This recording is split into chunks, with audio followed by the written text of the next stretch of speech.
Hello viewers, আসসালামু আলাইকুম। সবাই কেমন আছেন? আশা করি সবাই ভালো আছেন। আমিও ভালো আছি আলহামদুলিল্লাহ। নতুন আরেকটি ভিডিও নিয়ে চলে আসলাম আমি প্রিয়া। পুরো ভিডিওটা জুড়ে আমি আপনাদের সাথে আছি, আপনারাও আমার সাথে থাকবেন। হঠাৎ করে হাজব্যান্ড প্ল্যান করলো যে চিড়িয়াখানায় যাবে, তো সকালে আমরা রেডি হয়ে গেলাম। ফ্যামিলির সবাই একসাথে ঘুরতে যাওয়ার মজাই আলাদা। আজকে রাস্তায় অনেক জ্যাম ছিল, সেজন্য যাওয়া অনেক লেট হয়ে গেছে আমাদের। এই তো চলে আসলাম চিড়িয়াখানার সামনে। তো এই যে চিড়িয়াখানার সামনে অনেকগুলো দোকান আছে, কারণ ভিতরে তো কিছু পাওয়া যায় না, সবাই বাইরে থেকেই খাবার নিয়ে যায়। এটাতে অনেক সময় লাগে, এরিয়াটা অনেক বড়, সারাদিন চলে যায় ঘুরতে, সেজন্য সবাই বাইরে থেকে খাবার নিয়ে যায়। তো আমাদের যেতে যেতে 12:30 বেজে গেছে। আমরা এখন খাবারটা খেয়ে তারপরে ভিতরে যাব। ভিতরে গেলে তো আর বের হওয়া যায় না, খাবারটা খেয়ে তারপরে যাব। খাবার আমরা নিয়ে নিয়েছি, এখানে ভর্তা নিয়েছি, ভাত, তারপরে তেহারি নিয়েছি, যে যার যেটা পছন্দ খাবে। তো আমরা খাবারটা শেষ করে তারপরে চিড়িয়াখানার ভিতরে চলে যাব।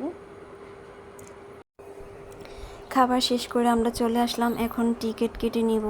তো এখানে 2 বছরের নিচে বাচ্চাদের টিকিট থাকে না, 2 বছরের উপরে সকল বাচ্চাদের টিকিট আছে, সবার 50 টাকা করে। এই তো আমরা ভিতরে চলে আসলাম।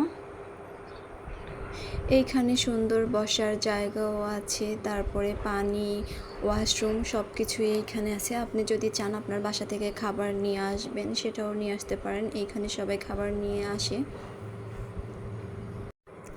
এই তো বানরের এইখানে এসে পড়লাম, নেটের জন্য ভালো করে দেখা যাচ্ছে না। এখানে অনেকগুলো বানর ছিল, খাবার খাইতেছে, আবার কিছু উপরে বসে আছে। এরিয়াটা অনেক বড়, সারাদিন ঘুরলেও শেষ হবে না। তো এই যে আবার চলে আসলাম, এইখানে অনেকগুলা কিন্তু অনেক ধরনের বক পাখি আছে, পাখিগুলা তো অনেক সুন্দর ছিল। এখন চলে আসলাম বাঘ দেখতে। বাঘগুলা দেখে আমার এত ভয় লাগতেছিল। 2টা বাঘ ছিল এইখানে, উপরে একটা বসে বসে মাংস খাচ্ছে আর একটা নিচে হাঁটতেছে। মনে হচ্ছিল এই বুঝি বেরিয়ে চলে আসতেছে। বাঘগুলা দেখে আমার সত্যি অনেক ভয় লাগতেছিল।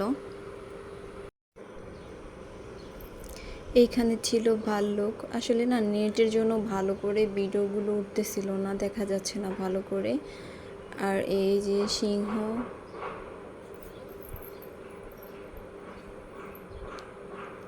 সিংহটা বসে বসে এখানে খাবার খাচ্ছে, আর একটা ওই যে বসে আছে দূরে। আর এই যে উট পাখির এখানে চলে আসলাম, এখানে অনেকগুলো উট পাখি ছিল।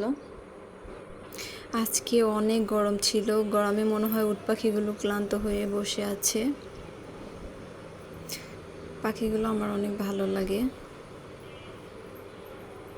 আর এই যে এইগুলা কি পাখি জানি না, এটা কি বক পাখি কিনা জানি না, এটা কি পাখি। আর এই জেব্রাগুলোকে প্রথম আমি দেখে ভাবছিলাম যে এটা জেব্রার মূর্তি, পরে দেখি না, এটা তো সত্যি জেব্রা। আর এটা ছিল গাধা।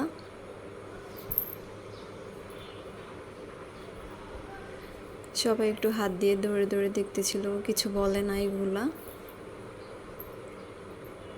আমি তো ভয় পাইছিলাম, ভাবছিলাম যদি আবার কিছু বলে।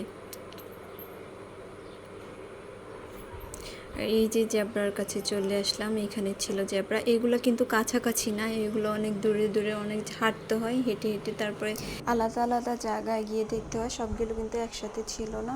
আর এই যে এইখানে ছিল ঘোড়া। আর হাঁটতে হাঁটতে ক্লান্ত হয়ে বসে এখন একটু আমরা খেয়ে নিচ্ছি। অনেক রোদ ছিল আর অনেক জায়গা হাঁটতে হয়। এইখানে ছিল অনেক বড় বড় হাতি, এইখানে শুধু একটা ছিল, আরগুলো ভিতরে, সেগুলো দেখা যায় না, সেজন্য একটারই ভিডিও করে নিলাম। আর এই যে উটের কাছে চলে আসলাম, বাচ্চারা ট্রেনে উঠবে, সেজন্য ট্রেন এইখানে চলে এসেছি, এখন ওরা ট্রেনে উঠবে। এখানে ট্রেন ছিল আর আরেকটা রাইড ছিল ঘোড়ার। এই যে আমাদের মেয়েরা উঠে গেল ট্রেনে। বাচ্চাদের নিয়ে ঘোরার জন্য সুন্দর একটি জায়গা, আমি মনে করি অনেক সুন্দর, আমার কাছে ভালো লাগছে জায়গাটা।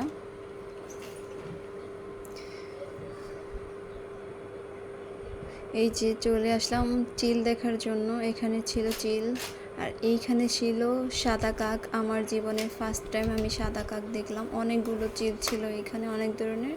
আর এই যে এখানে ছিল জলহস্তি, অনেকগুলো জলহস্তি পানিতে ডুবে আছে, দেখা যাচ্ছে না ওদের।